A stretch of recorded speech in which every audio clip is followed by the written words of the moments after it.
आज की कहानी है आदित्य शर्मा की, जो कि 27 साल का एक सॉफ्टवेयर इंजीनियर है। पुणे में रहा करता था। ओरिजिनली आदित्य इंदौर से बिलोंग करता है।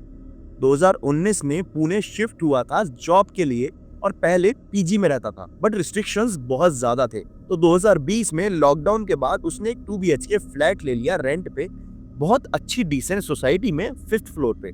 लेकिन मेन प्रॉब्लम यहाँ से शुरू होती है रेंट।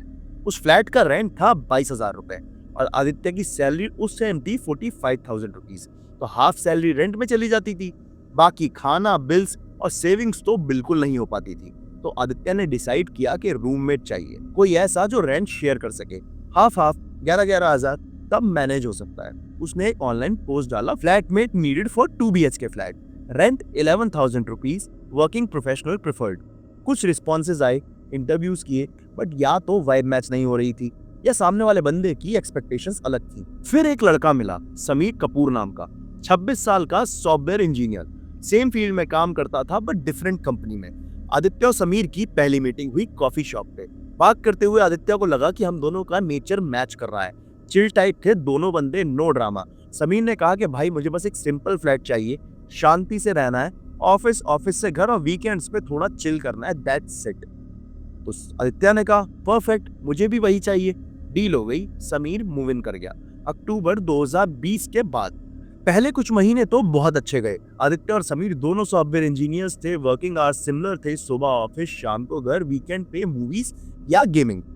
दोनों ने रिस्पॉन्सिबिलिटीज डिवाइड कर ली थी। एक दिन कुकिंग आदित्य करता था, एक दिन समीर करता था। क्लीनिंग भी अल्टरनेट वीक्स होती थी।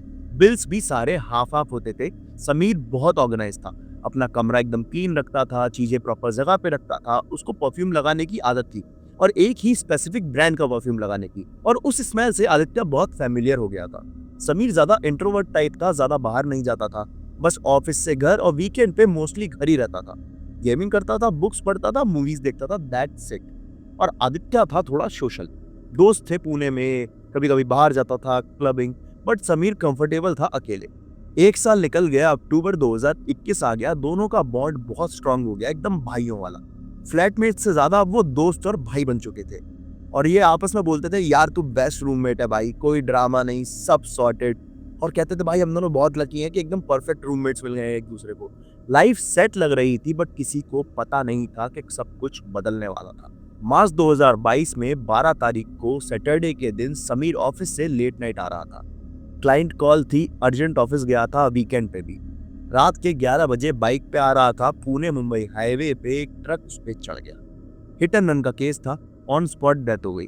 आदित्य को कॉल आया रात के 12 बजे पुलिस से, आप समीर कपूर को जानते हैं? हाँ हाँ, वो मेरा रूममेट है। क्या हुआ? कुछ हुआ क्या सर? कुछ कर दिया क्या उसने? सर आपको हॉस्पिटल आना होगा। सर क्या हो गया? सब कुछ ठीक है ना? एक्चुअली एक्सीडेंट हुआ है।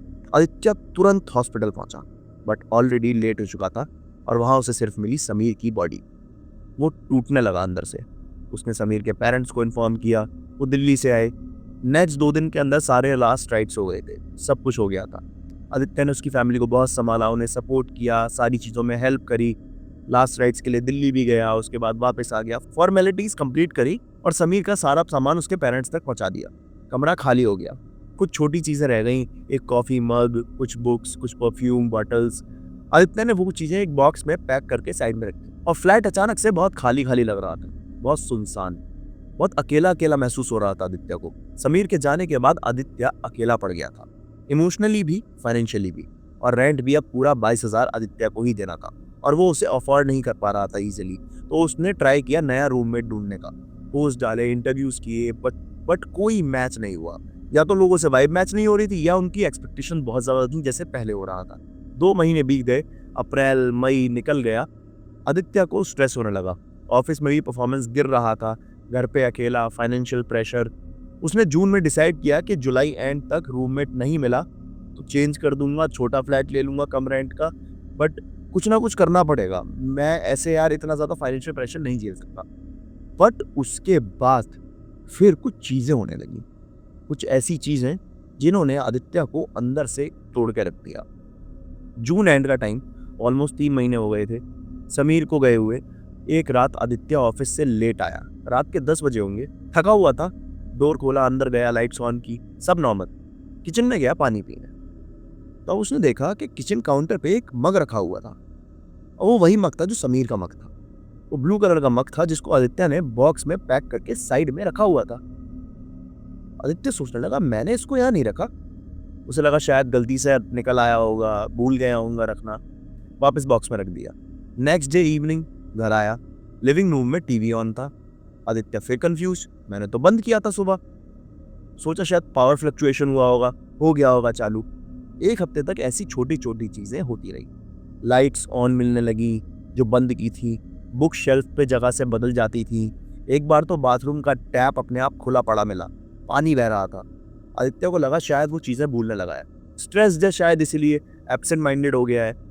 बट फिर एक दिन ऐसा आया जिस दिन आदित्य को कुछ ऐसा पता चला जिससे वो हिल गया। एक संडे, जुलाई का पहला हफ्ता। आदित्य घर पे था। सुबह सुबह सो के उठा, फ्रेश हुआ, लिविंग रूम में आया, लैपटॉप पे काम कर रहा था। अचानक से एक स्मेल आई, परफ्यूम की। समीर का परफ्यूम जो समीर लगाता था, वही बहुत स्ट्रॉन्ग स्मेल, जैसे किसी ने अभी अभी स्प्रे किया हो। आदित्य बहुत चौंका, उठा, आसपास देखा, कोई नहीं था। उसने चेक किया, वो परफ्यूम बॉटल वो तो बॉक्स में थी, बंद थी, बट स्मेल आ रही थी, बिल्कुल क्लियर। 5 मिनट तक स्मेल आई, फिर धीरे धीरे कम हो गई। आदित्य को थोड़ा शक होने लगा। आदित्य का दिल तेज तेज धड़कने लगा। यार ये क्या हो रहा है? उसने खुद को समझाया, शायद बॉक्स में बॉटल चिटक गई होगी, वहां से लीक हो रहा होगा, या इमेजिनेशन है। बट अंदर से आदित्य को डर लगना शुरू हो गया था। समीर का कमरा मार्च के बाद से बंद था। आदित्य ने कभी खोला नहीं था और कमरा पूरी तरह खाली था, सामान जा चुका था। बट उस संडे के बाद आदित्य को फील होने लगा कि उस कमरे से कुछ आवाजें आती हैं रात को, हल्की सी, जैसे कोई चल रहा हो या कुछ मूव हो रहा हो। पहली बार तो उसने इग्नोर किया, दूसरी बार, तीसरी बार हिम्मत करके उसने चेक किया। रात के 2 बजे आवाज आई फुटस्टेप्स की। जैसी फुटस्टेप्स की आवाज आई, आदित्य उठ गया, रूम का डोर खोला, बाहर निकला, समीर का कमरा देखा, वो तो डोर बंद था। धीरे से खोला, लाइट्स ऑन की, कमरा बिल्कुल खाली, बट एसी ऑन था। आदित्य सोच रहा मैंने तो कभी एसी ऑन करा ही नहीं इस कमरे का, ये कमरे पे तो कभी आता ही नहीं। एसी बंद किया, डोर वापस बंद किया, अपने कमरे में आया। नींद नहीं आई पूरी रात, पूरी रात उसकी हालत खराब। 1 हफ्ते बाद आदित्य रात को सो रहा था अपने कमरे में, अचानक आंख खुली 3 बजे के आसपास। प्यास लगी, पानी पीने गया, पानी पीने के लिए उठा। रूम के कॉर्नर में उसे कुछ दिखा, एक फिगर खड़ा हुआ, स्टिल। उसकी जान गले में आ गई। अंधेरा था बट हल्की सी स्ट्रीट लाइट विंडो से आ रही थी। आदित्य ने फोकस किया, वो फिगर एक आदमी था, लंबे बाल, टी शर्ट और शॉर्ट्स में, बिल्कुल वैसे जैसे समीर घर पे रहा करता था, जैसे घर पे कपड़े पहना करता था। आदित्य की सांस रुक गई। वो फिगर उसको देख रहा था, बस खड़ा, साइलेंट। आदित्य ने मुंह से अपने आवाज निकालने की कोशिश करी, समीर, समीर। आदित्य की आवाज कांप रही थी। फिगर ने कोई रिएक्शन नहीं दिया। आदित्य ने लाइट ऑन करी, हाथ बढ़ाया लाइट ऑन करने के लिए, लेकिन जैसे ही स्विच दबाया, लाइट ऑन हुई। कॉर्नर में कोई नहीं था, कॉर्नर एकदम खाली। आदित्य उठ के बैठा, पूरे कमरे में देखा, बाथरूम चेक किया, कोई नहीं था। आदित्य को लगा शायद उसे हेलुसिनेशन हुआ है, मैं शायद सपना देख रहा हूँ। बट वो जानता था वो जाग रहा है, बिल्कुल जाग रहा है। उस रात के बाद आदित्य ने लाइट्स ऑन करके सोना शुरू कर दिया, डोर लॉक करके। उसका एक दोस्त है कुणाल, उससे बात की नेक्स्ट डे। आदित्य ने, उसका बेस्ट फ्रेंड है, कॉल किया उसे, कुणाल मुझे तुझसे कुछ बात करनी है। कुणाल ने बोला हाँ भाई बता क्या हुआ। आदित्य ने पूरी बात समझे, सब कुछ, coffee mug, perfume smell, footstep और वो फिगर। कुणाल थोड़ी देर चुप रहा, उसके बाद बोला आदित्य तू बहुत स्ट्रेस में है यार, समीर के जाने का ट्रॉमा है, प्लस अकेले रह रहा है, भाई डिप्रेशन विप्रेशन का स्टार्टिंग होगी, इसलिए शायद तुझे ये लग रहा है, लेकिन भाई ऐसा कुछ है नहीं। आदित्य ने बोला नहीं कुणाल, मैं पागल नहीं हूँ भाई, मैंने सच में देखा है। कुणाल ने बोला ठीक है, ठीक है, सुन तू वहाँ से निकल, फ्लैट चेंज कर, मेरे पास आके रह कुछ दिन। हाँ भाई मैं भी यही सोच रहा हूँ कि वहाँ से कुछ दिन के लिए निकल जाता हूँ। बट आदित्य के पास पैसे नहीं थे इमीडिएटली शिफ्ट होने के लिए, एडवांस देना पड़ता है नया फ्लैट लेने के लिए, ब्रोकरेज। उसने डिसाइड किया कि 1 महीना और रुक जाता हूँ, पैसे मैनेज कर लूंगा, उधार ले लूंगा, फिर शिफ्ट करूंगा। बस 1 महीने की बात है। बट वो 1 महीना बहुत मुश्किल था। चीज़ें और बढ़ गई थी। हर रात परफ्यूम की स्मेल आती थी, बिल्कुल 2-3 बजे के करीब। हर रात फुटस्टेप्स समीर के कमरे से, कभी कभी टीवी अपने आप ऑन हो जाता था। एक बार तो फ्रिज का डोर खुला पड़ा मिला, सब खाना खराब हो गया था।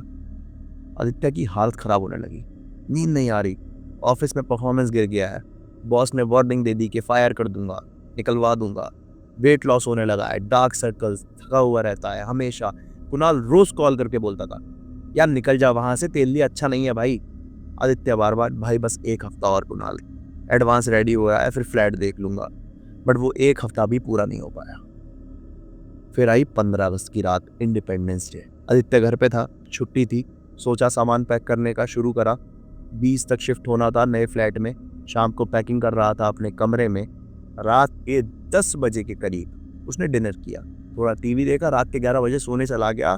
सो गया लाइट्स ऑन करके, डोर लॉक करके, लेकिन रात के 2:45 पे नींद खुली और उसने नोटिस किया किसी ने उसका शोल्डर हिलाया, जैसे कोई जगाता है ना किसी को, ऐसे कंधा हिला के। आदित्य उठ के बैठ गया एकदम गाड़ बढ़ा के। उसने देखा उसके सामने समीर खड़ा था, बिल्कुल क्लियर, ब्लर नहीं, एग्जैक्टली जैसा दिखता था वैसा, टी शर्ट, शॉर्ट्स और वही फैमिलियर स्माइल। समीर आदित्य की आवाज नहीं निकल रही। समीर कुछ नहीं बोला, बस उसको देख रहा था। फिर धीरे से बोला, तुम जा रहे हो? आदित्य के रोंगटे खड़े हो गए। ये बात जब मेरे को आदित्य ने बताई ना, मेरी भी हालत खराब हो गई थी। अभी भी मेरे गूज़बम्प्स आ रहे हैं, जेन्युइन मेरे गूज़बम्प्स आ रहे हैं। आदित्य ने उसको रिस्पॉन्स भी करा, हाँ मैं फ्लैट चेंज कर रहा हूँ। अब उससे समीर का कन्वर्सेशन चल रहा है, क्यों, यहाँ क्या प्रॉब्लम है? समीर तू तू तू तू तू तू तू तू तू तू तू तू समीर बोलता है, मैं यहाँ हूँ, हमेशा से यही हूँ, यहाँ से कभी गया ही नहीं। समीर थोड़ा आगे आया और उसने आदित्य से बोला, तूने मुझे अकेला छोड़ दिया आदित्य, लेकिन मैं तुझे कभी अकेला नहीं छोड़ूंगा। आदित्य चिल्लाने लगा, समीर प्लीज, समीर तू तो मर गया है, एक्सीडेंट एक्सीडेंट एक्सीडेंट एक्सीडेंट। वो चिल्लाने लगा, रोने लगा। भाई उसकी हालत खराब। और समीर ने उसको रिस्पॉन्स किया, हाँ भाई एक्सीडेंट हुआ था, बट मैं यहीं हूँ, घर पे अपने कमरे में, जैसे पहले रहता था। आदित्य का पूरा बदन कांप रहा था और वो कुछ सोच नहीं पा रहा था। समीर ने बोला, भाई मैं यहाँ से नहीं जा रहा, तू भी मत जा, साथ रहेंगे जैसे पहले रहते थे। समीर प्लीज मुझे जाने दो। समीर का चेहरा थोड़ा बदल गया, स्माइल गायब हो गई। अगर तू गया तो तू कभी अकेला नहीं रहेगा, मैं तेरे साथ रहूंगा जहां भी जाएगा। और फिर समीर गायब हो गया, ऐसे जैसे कभी था ही नहीं। आदित्य जोर से चिल्लाया और उसने नोटिस किया उसके साथ ये सब सपने में हो रहा था। लेकिन सपना इतना रियल लग रहा था कि उसको यकीन नहीं हो पाया कि वो मेरे को स्टोरी बता रहा था आदित्य, कि वो सपना था कि रियलिटी थी। वो आज भी कंफ्यूज है। जोर से उठा, बेड से भागा। आदित्य बहुत ज्यादा कंफ्यूज था कि क्या समीर मेरे सामने सच में था या मैं कोई सपना देख रहा था। अपने कमरे से बाहर भागा, सीधा मेन डोर की तरफ, डोर खोला, फ्लैट से बाहर, सीढ़ियों से नीचे भागा, बिल्डिंग से बाहर निकला, रोड पे खड़ा हो गया, हड़बड़ाहट में बहुत ज्यादा, भाई पसीना, आंसू। फोन निकाला, कुणाल को कॉल किया, कुणाल कुणाल कुणाल अभी मेरे पास आ भाई, प्लीज अभी मेरे पास आ। कुणाल आ गया। कुणाल 20 मिनट में आ गया और वो बाइक पे बिठा के आदित्य को अपने घर ले आया। पूरी रात आदित्य ने उसके घर पे बिताई, सब कुछ बताया क्या हुआ था। अगले दिन 16 अगस्त को कुणाल और आदित्य दोनों उसके फ्लैट गए। आदित्य अंदर नहीं गया, कुणाल गया, सब सामान पैक किया बॉक्सेस में। लैंडलॉर्ड को बोला कि अंकल जी हम शिफ्ट हो रहे हैं। लैंडलॉर्ड ने बोला कि बेटा अचानक से इतनी जल्दी, कोई प्रॉब्लम, कुछ हुआ क्या, तुमने बताया भी नहीं मुझे। तो आदित्य ने कहा कि नहीं अंकल जी, कुछ पर्सनल रीजंस है। सामान निकाला, ट्रक में लोड किया, फ्लैट खाली कर दिया, कीज वापस कर दी। आदित्य ने पीछे मुड़ के भी नहीं देखा। इस बात को कई साल हो गए हैं। आदित्य अब कुणाल के साथ ही रहता है, shared flat, different area, life थोड़ी नॉर्मल हो गई है, ऑफिस भी ठीक चल रहा है। बट रात को वो उस रात को कभी नहीं भूल पाता। जो उस रात उसके साथ सपने में हुआ कि हकीकत में हुआ, उसे आज भी नहीं पता है। आज भी उस रात को याद करके वो कभी कभी रो जाता है। और आदित्य ने मुझे एक चीज़ और बताई कि उसे रैंडमली रोड पे और गाड़ी में ड्राइव करते हुए, बाइक पे, कभी कभी अपने फ्लैट के अंदर से उस परफ्यूम की हल्की सी स्मेल आती है, बहुत हल्की सी लेकिन आती है। आदित्य को अब ये लगने लगा है कि समीर ने उसके सपने में कहा था या रियलिटी में कहा था कि मैं तुम्हारे साथ रहूंगा जहाँ भी जाओगे। और आदित्य को ये लगता है कि शायद समीर उसके साथ रहता है, शायद वो अभी भी यही है। अब उतना एविडेंट नहीं है, उतना डायरेक्टली उसको नहीं लगता, बट हाँ उसे एक वाइब है कि वो समीर उसके साथ है। आदित्य ने कभी किसी को कुछ नहीं बताया। कुणाल को पूरा इंसिडेंट उसने ढंग से नहीं बताया कि उसके साथ क्या हुआ उस रात, बट आज भी वो रात को लाइट्स ऑन करके सोता है, हर रोज सुबह उठ के एक छोटी सी प्रेयर करता है और समीर के लिए दुआ मांगता है कि भाई प्लीज़ समीर तू जहाँ भी है ठीक रहे, मैं तेरा दोस्त हूँ, कभी मुझे हार्म मत करियो। वो बहुत डर में रहने लगा है, मंदिर जाना शुरू कर दिया है, तावीज़ वावीज़ पहनने शुरू कर दिए हैं, बट अंदर से हमेशा एक डर है कि कहीं वो स्मेल दोबारा ना आ जाए। जब भी उसे वो स्मेल आती है ना, उसे पैनिक अटैक्स आने लगता है, एंजाइटी होने लगती है। वो डरता है कि रात को उसे वो फिगर ना दिख जाए जो उसे फ्लाइट में दिखा था। वो डर उसके अंदर बस गया है, वो डर उसके अंदर से निकल नहीं पा रहा है, और शायद पता नहीं वो डर लाइफ टाइम उसके अंदर से कभी निकल पाएगा कि नहीं निकल पाएगा। लेकिन आदित्य ने जब ये स्टोरी मेरे को सुनाई तो जेन्युइनली मैं भी इस डर में आ गया था। जब आदित्य मुझे स्टोरी सुना रहा है तो समीर सुन तो नहीं रहा। आदित्य ने तो एक नॉर्मल रूममेट का अरेंजमेंट किया था, लेकिन वो अरेंजमेंट उसकी लाइफ का सबसे डरावना एक्सपीरियंस बन गया। वो सिर्फ एक रूममेट नहीं था, वो एक अच्छा दोस्त था, एक भरोसेमंद साथी था, और शायद वो इसलिए जाना नहीं चाहता था। शायद आदित्य उसे कभी बुला नहीं पाया, क्योंकि कुछ रिश्ते मौत के बाद भी नहीं टूटते, मेरा ऐसा मानना है। पता है इस कहानी से क्या सीख मिलती है? जिस घर में हो, उस घर में कोई मर गया हो तो वहाँ अकेले नहीं रहना चाहिए। वहाँ बहुत मुश्किल हो जाता है वहाँ अकेला रहना, सिर्फ फाइनेंशियली ही नहीं, इमोशनली भी, स्पिरिचुअली भी। दूसरी बात, अगर आपके साथ कभी ऐसा हुआ, कोई ऐसी पैरानॉर्मल चीज़ हुई, तो जितनी जल्दी हो सके वहाँ से निकल जाओ। कुछ पैसे, लीज एग्रीमेंट कुछ भी इंपॉर्टेंट नहीं है, सबसे ज़्यादा इंपॉर्टेंट है तुम्हारी सेफ्टी। तीसरी बात, कभी कभी जो लोग हमें छोड़ के चले जाते हैं उनका कनेक्शन इतना स्ट्रांग होता है कि वो छोड़ नहीं पाते, उनकी आत्माएं अटकी रह जाती हैं। जिनकी ऐसे एक्सीडेंटली मौत होती है वो शायद कभी उन्हें मुक्ति नहीं मिल पाती। ऐसे में उनके लिए प्रेयर करो, उनकी मुक्ति की दुआ करो, यही कर सकते हो तुम। हो सके तो पूजा भी करवा दो। चौथी बात, मेंटल हेल्थ उतनी ही इंपॉर्टेंट है जितनी फिजिकल। अगर किसी क्लोज पर्सन की डेथ हो तो थेरेपी लो, अकेले हैंडल करने की ज़रूरत नहीं है, कोशिश मत करो। और सबसे इंपॉर्टेंट, अपने दोस्तों का ख्याल रखो। जिंदा रहते हुए कि मर के वापस आना कोई अच्छा तरीका नहीं है। आदित्य आज भी डर के साथ जीता है, हर रात लाइट्स ऑन करके सोता है, कभी अकेला नहीं रहना चाहता, फैमिली के साथ बहुत ज़्यादा कनेक्टेड हो गया है, कभी कुणाल को अकेला नहीं छोड़ता, क्योंकि वो जानता है, उसको ऐसा कंफर्म है कि समीर उसके आसपास है। शायद आप सोच रहे होंगे ये सच कहानी है या झूठ है, बट मैं आपको बता दूं, आदित्य ने ये कहानी मुझे मेरे सामने बैठ के सुनाई है। जब आदित्य दिल्ली आया था घूमते हुए और मेरे दोस्त के थ्रू मेरे को मिला, तो मैंने उससे पर्सनली बात की, तो पर्सनली मैंने उसका एक्सपीरियंस अपने फ़ोन में रिकॉर्ड किया, और उसके बाद मैंने आपको कहानी सुनाई। वो आज भी उस फ्लैट के आसपास गुजरने से डरता है। अगर आपके साथ कभी ऐसी कोई कहानी हुई हो, कोई रूममेट, फ्लैटमेट या कोई भी हॉरर इंसिडेंट, या किसी क्लोज फ्रेंड के जाने के बाद कोई पैरानॉर्मल एक्सपीरियंस हुआ हो, तो नीचे दी गई डिस्क्रिप्शन में ईमेल आईडी पे आप मेल करके मेरे को बता सकते हैं। इवन आप मेरे इंस्टाग्राम पे द ओनली नकुल करके है, वहाँ भी अपनी कहानी भेज सकते हैं। मैं आपकी कहानी इस चैनल पे शेयर करूँगा। और हाँ, अगर आप अकेले फ्लैट में रहते हैं तो आज रात थोड़ा सावधान रहिएगा, क्योंकि कभी कभी जो घर में अकेला लगता है वो सच में अकेला होता नहीं है।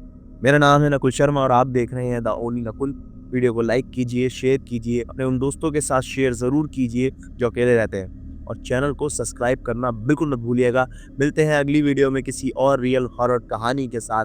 तब तक के लिए अपना ध्यान रखिए, अकेले मत रहिए, और हाँ, अगर रहना पड़े तो लाइट्स ऑन करके रहिएगा, क्योंकि अंधेरा भी कभी कभी बहुत ज़्यादा डरावना हो सकता है। जय हिंद, जय भारत।